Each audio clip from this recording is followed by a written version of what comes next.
Yeah, absolutely.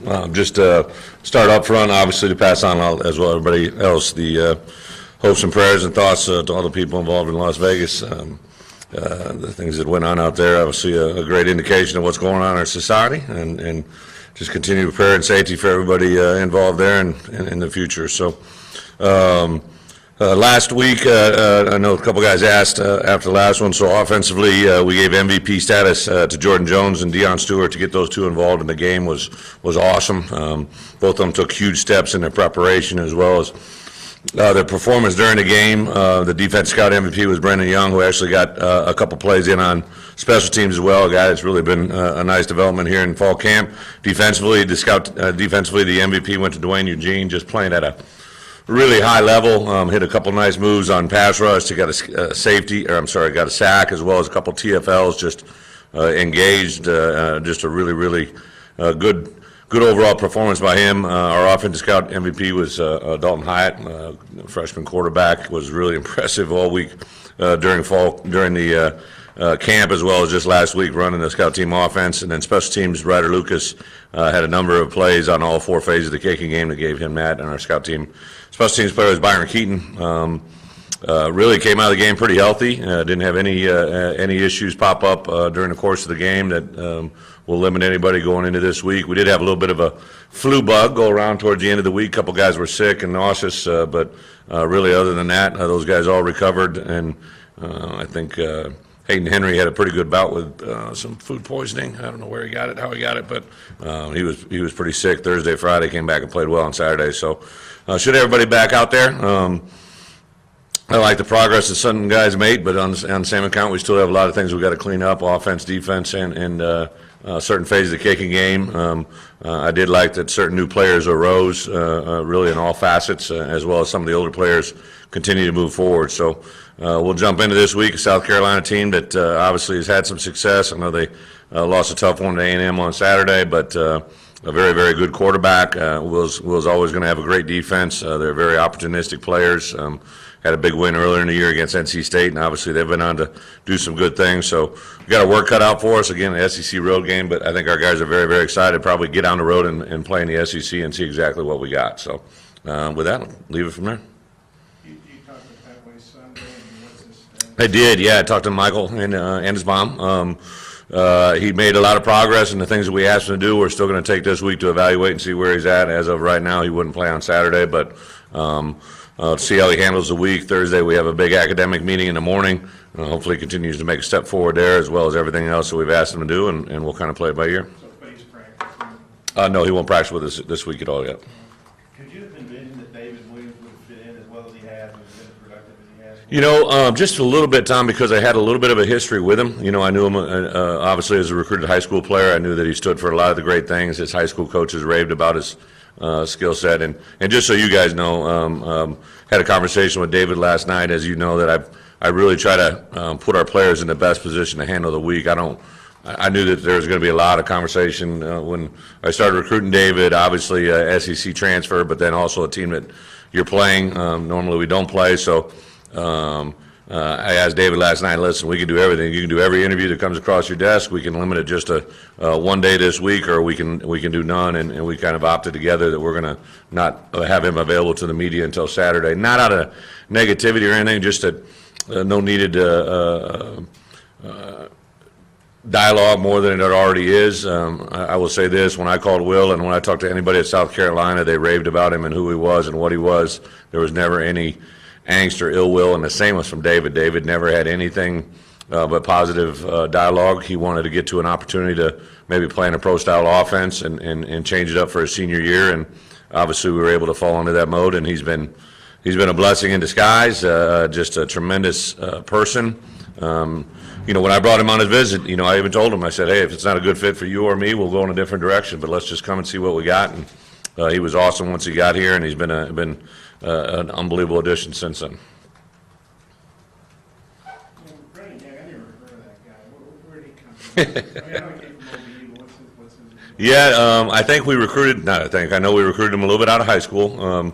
We didn't have a scholarship opportunity for him, but when chance for him to come to campus here, I believe he contacted us after that first semester of his freshman year. either through Barry or through his high school coach, I can't remember, and then really kind of made a name for himself last spring. And I know Coach Rose felt really strong about him. Special teams guys started talking about him, and then just a popular player with their players overall. And I was looking for guys to maybe step on and step up in the kicking game, and he did a really nice job. Him and Derek Munson both did a really nice job. You said he knocked your offensive guys around and stuff? He did. He's a very explosive, very powerful kid, very conscientious. Plays a lot of physicality down there. Him and Munson both, I think, made that notoriety early on, and that's why we thought we'd give him a shot, and obviously worked out well. Speaking of Munson, the decision to play him, does that mean that he might get some work at linebacker? Absolutely. I think Buster, there was some talk maybe that Buster might be in there. Yeah, rep Buster a little bit last week, just not quite there yet for us to feel good about. To be quite honest, I wanted to get 2 more players, and Brendan Young, it doesn't affect his eligibility at all, and Munson we thought would probably be able to give us a little bit more versatility with all 4 phases of the kicking game, in addition a little bit from the line of scrimmage on defense. So he's an explosive player. He's a guy that ever since I've seen him on film, he's always been able to find the ball. He's a guy that I think obviously now on special teams, but he's kind of a fearless kid. He likes the physicality of it. You saw him on that fumble on kickoff coverage really came from him blowing a guy up, hit him into the guy, that spin the guy around, and then the ball was loose and came out from there. But again, another great kid out of Rummel. I offered him when he was a sophomore in high school. I actually went off his high school coach's recommendation. I'd seen him practice a little bit, but his high school coach spoke very highly of him. I went into like 3 high schools that day around New Orleans, and every high school coach said, hey, if you get a chance, that Munson kid, because they knew we were good in Rummel. So I pulled the trigger on him after we looked at his transcript, and it all's worked out well. Brett, is there any advantage for you guys being able to watch Texas A&M and South Carolina play Texas A&M? I get it. For me, just personally, I was sitting on my couch Saturday night, and I had some family in town, and they cleared out. So I was sitting there with Jen and Bella, and just you, because you're so fresh in your head, you kind of knew. Like I saw sets, and I'm like, oh, they got this. How is South Carolina going to play this defensively? On the flip side, when South Carolina was lining up, I knew what A&M does a little bit defensively, and it was fun to see those strategies. There's some carryover, obviously, but because it is a new opponent that we don't normally play, I think you try to draw a lot from common opponents. They started off with Dave Dorn, NC State, Dave Dorn and I worked together forever. So I'd watched that game earlier in the year just as a fan, and had saw that game unfold. So it's a little bit of that. I understand the question, but I think it's more off of what we see on film now, the coach's copy. Can we go back to you? Monterey might still play in special teams? Possibly, yeah. I think you're crossing that bridge. We're after game 4 now, so by NCAA rules, if you play in 4 games and become injured after that, basically it's 33% of the games you play, you can be redshirted, and from game 4 to 6 kind of comes that cutoff point where you just got to say it's a point of no return.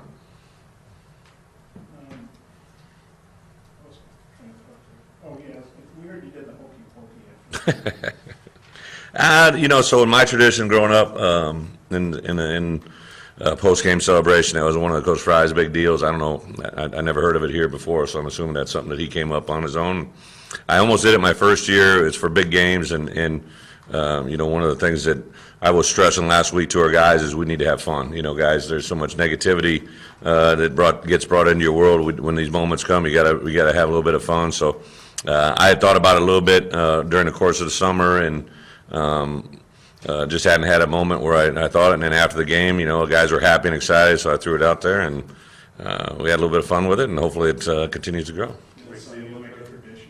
Well, we'll see. I wanted to see their reactions, and a lot of them had fun. I don't know if they're having fun with me or the act itself, but it definitely got a reaction, which is what I was hoping for.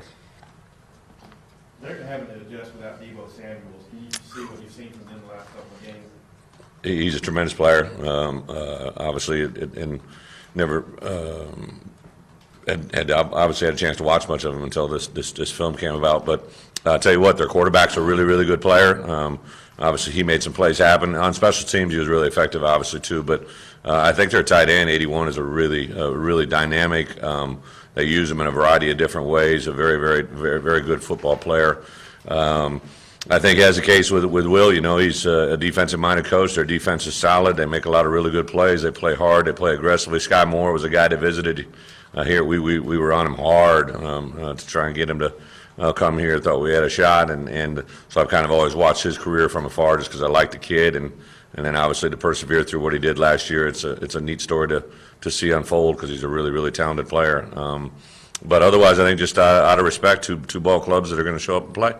When you watched the tape, what did you see from the offensive line and the combinations? How do you think that worked? Our offensive line, yeah.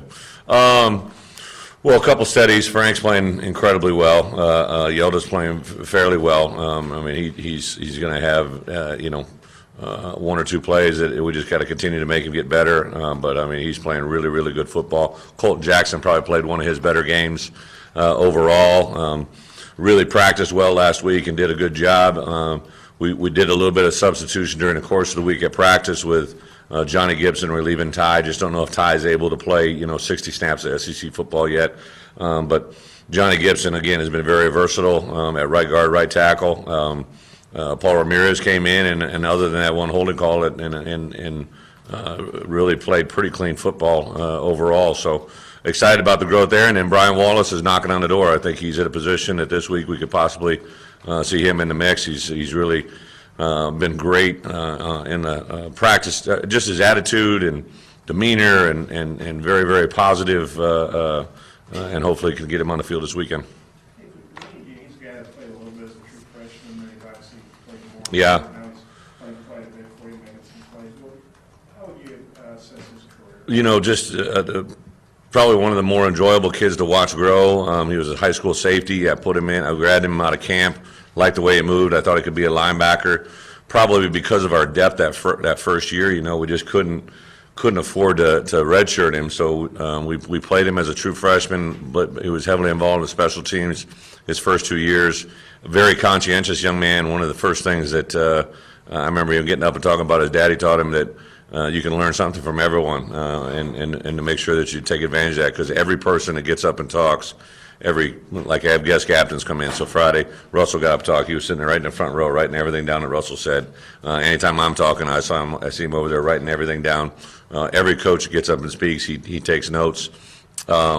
His attention to detail is meticulous. Now the thing about physically, you look at him, he's a 240-pound SEC athlete. You know, came in probably under 210 pounds, 205 probably, and he's developed himself into a really, really good player and playing exceptionally high level, and his leadership skills have been off the charts. Is that atypical for a guy to take notes on an honorary guest captain? I would say it's not in the norm. There's a lot of our guys that take notes, though, especially when it's a non-football person. You'll see probably, I would say, half the room take out a notepad, and we all give them notepads, you know, to write down during the course of the week. And I think we've had some pretty powerful speakers in here during those time frames, and Russell was no different. And I think those kids want to write down what they say. I brought him up. I brought Russell's comments up Friday night in the team meeting, Saturday before the game. It's one of those things that when those guys sit in the chairs that they sit in now, you know, and here's a former player that now, and then Russell's done very well in his personal life to be worth a lot of money. Those guys take note of those success stories both on and off the field. You know, Nate, unfortunately, Dion had been kind of nicked since fall camp. He had twisted his ankle. We had, you know, I go back to the bowl game a year ago. We had a plan that was probably going to try to get him about 6 to 8 touches during the course of the bowl game. And his first touch he scored on, but he also tweaked his ankle. And unfortunately, that shut that window off for the rest of that day. And then this year, same thing. We've been wanting to get him involved, but he had tweaked. He actually had surgery on the ankle during the out of season. And then came into fall camp and tweaked it was more of a foot than an ankle, and just finally got healthy. And I tell you what, Saturday, that bubble screen where he put that right foot in the ground and accelerated and dashed vertically through those two defenders is, I think, a very good indication of what he can do. He's very, very talented, probably one of the quicker kids that we have on our football team. After the game, Coach Martin was really complimentary of their linebackers. Mm-hmm. Could you just kind of go through the growth that you've had at that position? Well, again, it's probably the one position, I would say linebackers and O-linemen, that if I had my first 1 or 2 recruiting classes to do over again, I would have grabbed more of them. We were depleted at both positions. And then really those following years, because we played some guys earlier than they should have, it's depleted us now a little bit. But I would say, Scuda played his best game, very active, very physical. He could run. Coach is probably talking, they tried some pipe routes, some things that he got vertical on, Scuda did, that showed his athleticism.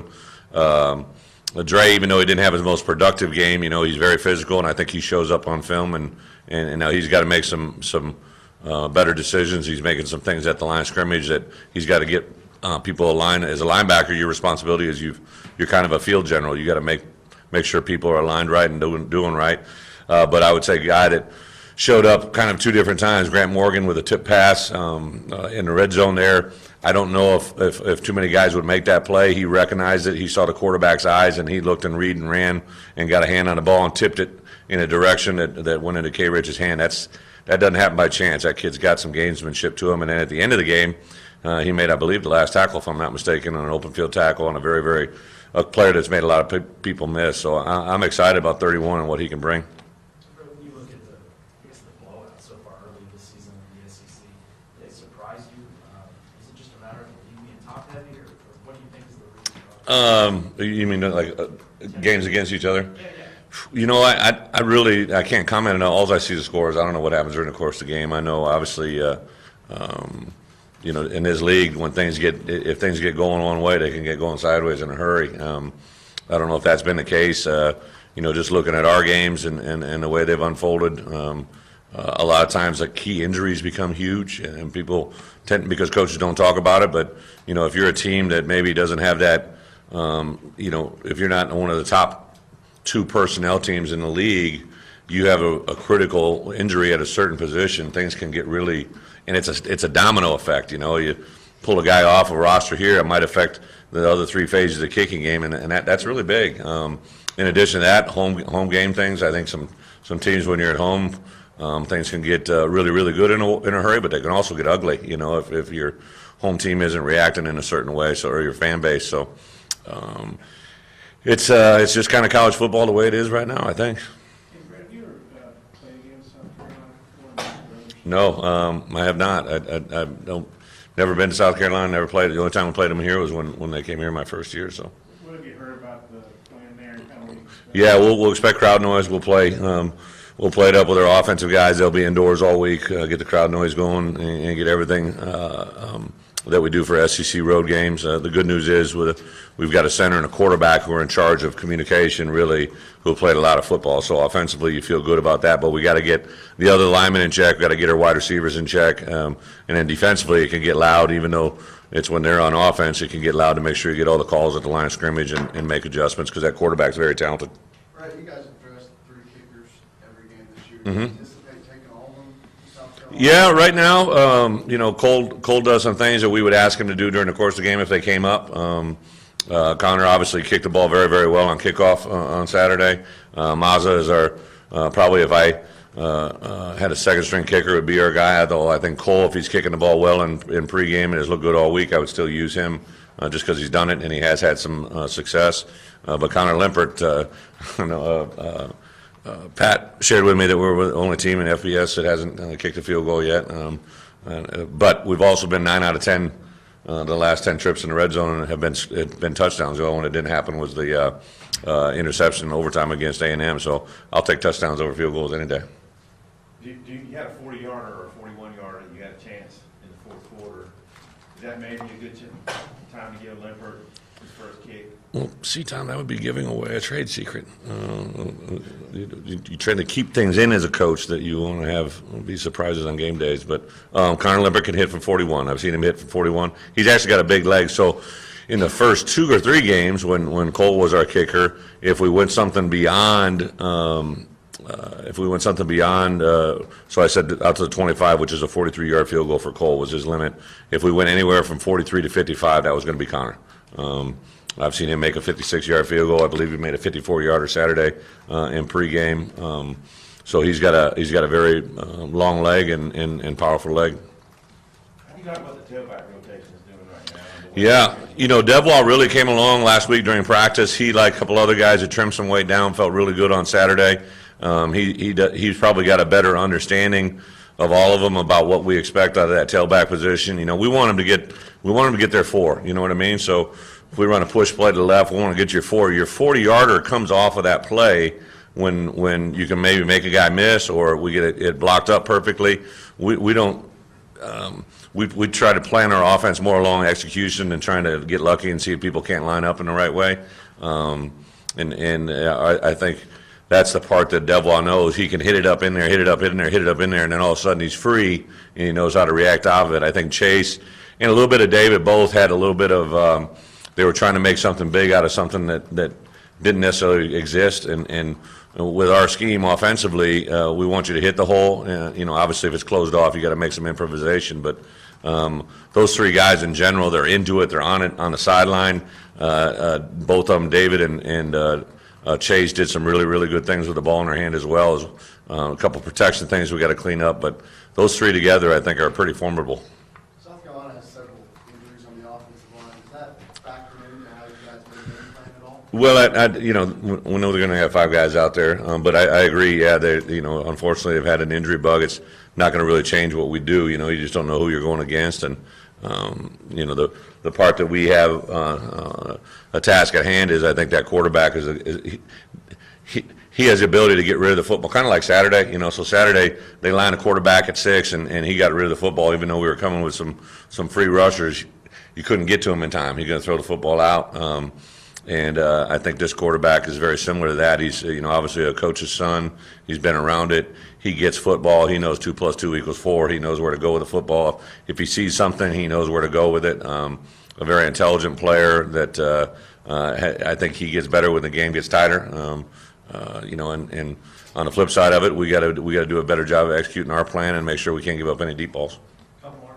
We hear a lot about what, you know, goes on in practice with Allen and receivers and stuff, but for him to actually connect a few times with Jordan. With new faces? Down catch, Yeah. just confidence and chemistry. I think 3rd and 4th down. You know, 3rd down's one thing, but 4th down's even bigger. You know, and you know we had some success, and again, you don't make a 4th down call with the idea you're going to fail. You make a call with the idea you're going to have success. And I thought he, in particular, that 1 4th down play where he kind of had a guy up in his face and he threw it to Dion out in the flat. Dion made a nice reach and grab to take a routine bubble play. I think you know, those bubbles and those quick hit plays for us, if you can take a couple of those and turn them into big hits, that shows gives your quarterback a lot of confidence. So yeah, I couldn't agree more. I think to do it in a live game situation gives 8. I think 8 had his best game of the year.